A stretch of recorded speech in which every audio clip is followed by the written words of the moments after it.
Bank of India அதாவது எஸ்பிஐன்னு சொல்லப்படக்கூடிய வங்கியில காலியா பணியிடங்கள் இருக்கு. அதை நிரப்பும் பட்சத்துல இப்ப வேலை வாய்ப்புன்னு அறிவிச்சிருக்காங்க. இதுல மொத்தமா எத்தனை காலி பணியிடங்கள் இருக்கு, இதுக்கு யாரெல்லாம் விண்ணப்பிக்கலாம், எப்படி விண்ணப்பிக்கலாம் அப்படிங்கறத விரிவா பார்க்கலாம். இதுல மொத்தமா எத்தனை காலி பணியிடங்கள் இருக்கு அப்படின்னா 996 காலி பணியிடங்கள் இருக்கு. இதுக்கு எப்படி விண்ணப்பிக்க முடியும் அப்படின்னா ஆன்லைன் மூலமா மட்டும்தான் இதற்கு விண்ணப்பிக்க முடியும். அதற்கான லிங்கை நாங்க கீழே கொடுத்திருக்கோம். தாராளமா அந்த லிங்கை பயன்படுத்தி நீங்க விண்ணப்பிச்சுக்கலாம். என்னென்ன பிரிவுகளின் கீழே இப்ப இவங்க வேலை வாய்ப்பினை விட்டுருக்காங்க அப்படின்னா மொத்தமா 3 பிரிவுகளின் கீழே வேலை வாய்ப்பினை அறிவிச்சிருக்காங்க. ஃபர்ஸ்ட்ல இருக்கக்கூடியது என்ன அப்படின்னா விபி வெல்த். இதுல எத்தனை காலி பணியிடங்கள் இருக்கு அப்படின்னா 506 காலி பணியிடங்கள் இருக்கு. ரெண்டாவதா இருக்கக்கூடியது என்ன அப்படின்னா ஏவிபி வெல்த். இதுல மொத்தமா எத்தனை காலி பணியிடங்கள் இருக்கு அப்படின்னா 206 காலி பணியிடங்கள் இருக்கு. மூணாவதா இருக்கக்கூடியது என்ன அப்படின்னா கஸ்டமர் ரிலேஷன்ஷிப் எக்ஸிக்யூட்டிவ் அதாவது வாடிக்கையாளர் உறவு நிர்வாகி. இதுல மொத்தமா எத்தனை காலி பணியிடங்கள் இருக்கு அப்படின்னா 284 காலி பணியிடங்கள் இருக்கு. மொத்தமா அப்ப 996 காலி பணியிடங்கள் இருக்கு.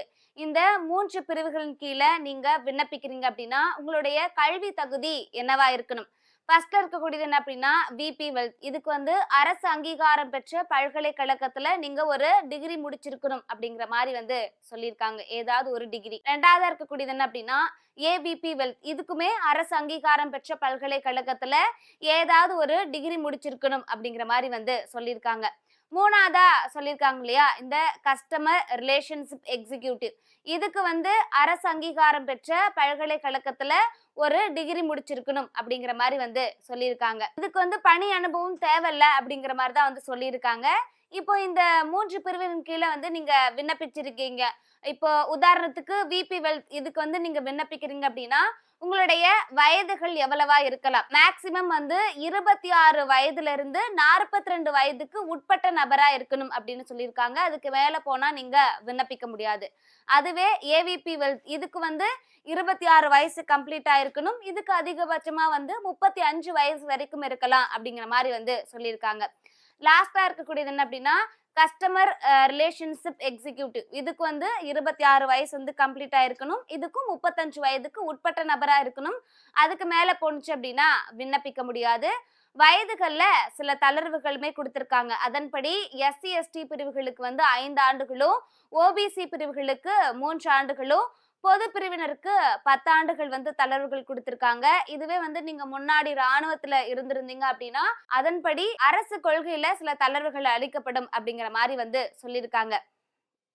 சரி, இதுக்கெல்லாம் விண்ணப்பிச்சுட்டப்பா.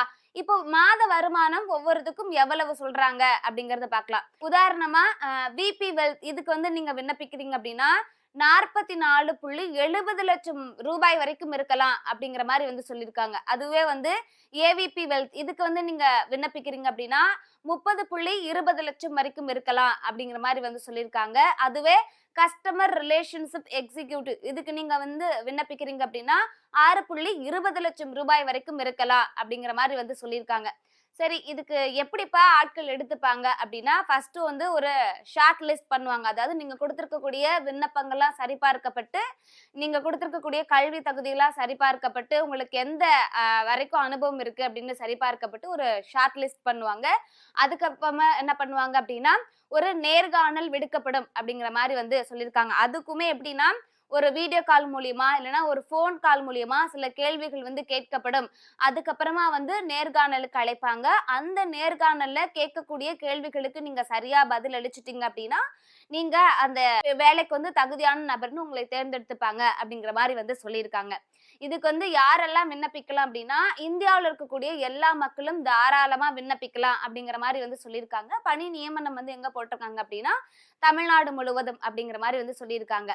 இப்போ இந்த வேலைக்கெல்லாம் நீங்க விண்ணப்பிக்கிறீங்க. இந்த வேலைக்கு விண்ணப்பிப்பதற்கான கடைசி அவகாச நாட்களுமே கொடுத்திருக்காங்க. அது என்னைக்கு அப்படின்னா 23/12/2025 இந்த நாட்கள் தான் இந்த வேலைக்கு விண்ணப்பிப்பதற்கான கடைசி அவகாச நாட்களா கொடுத்திருக்காங்க.